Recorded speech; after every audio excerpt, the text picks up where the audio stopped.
So, branded content right now is a very hot topic in that brands are really starting to own the story rather than borrow others' equity around their story.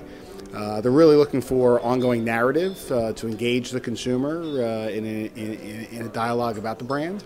And I think that what we're seeing is a big shift in this marketplace into branded content, primarily due to consumer behavior driven by the second screen, or what I'll call the first screen because it's first person, versus that of the shared screen in the living room. For Ogilvy, what it means is a tremendous creative opportunity to go and look at long-form storytelling around our clients. And I think for the production community, it's also not only a new source of financial backing for stories, but it's also a new pool of storytelling that they can start to develop stories around.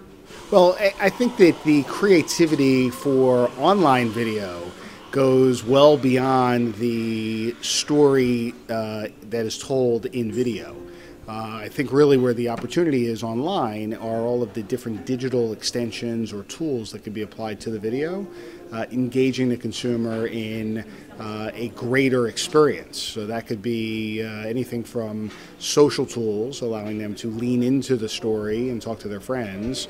It could be a mini game that allows them to really play the story as it's told out.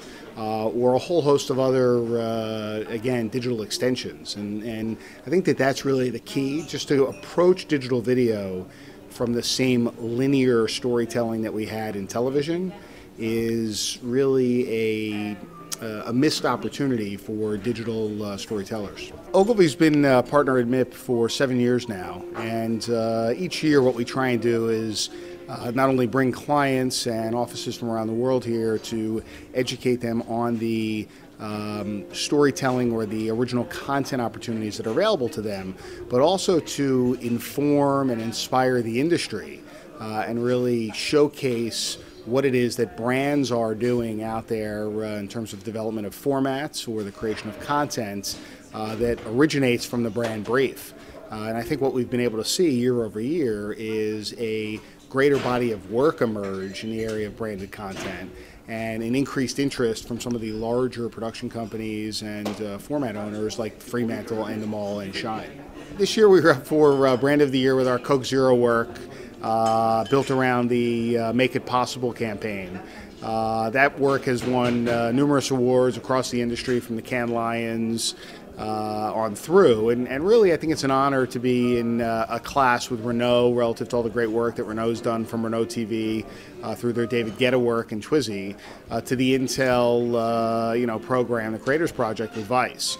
Really what it shows is that innovation is being recognized and rewarded, and Coca Cola, although not winning the Brand of the Year here, has won the Brand Icon Award this year at Clio's, as well as the Brand of the Year for the upcoming Cannes Lions. And I think both of those awards and recognition by those industry bodies really reflects the content and creativity that Coke continues to bring to marketplace. The Branded Entertainment Assessment Model was a white paper that we released here last year at MIP.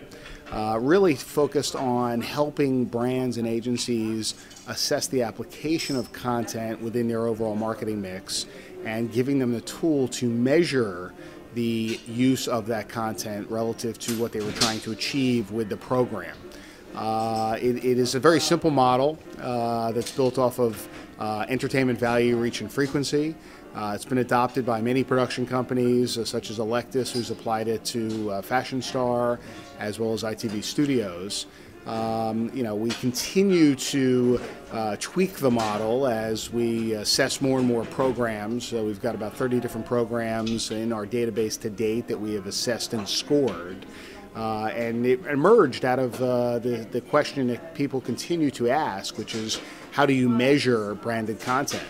One of the initiatives that we're pursuing as part of my involvement with the Branded Content Marketing Association as the chair of the North American chapter is putting forward a set of measurement standards that agencies and brands can use to really determine the success or lack thereof of branded entertainment programs. In today's connected world, I think the most effective strategies are going to be driven by understanding consumer behavior and looping data back into the programming. So we're no longer, again, in a linear world where I have a story that goes Act 1, Act 2, Act 3, that is only available at a certain time on a certain channel on a certain platform. I think today's consumer really is always on.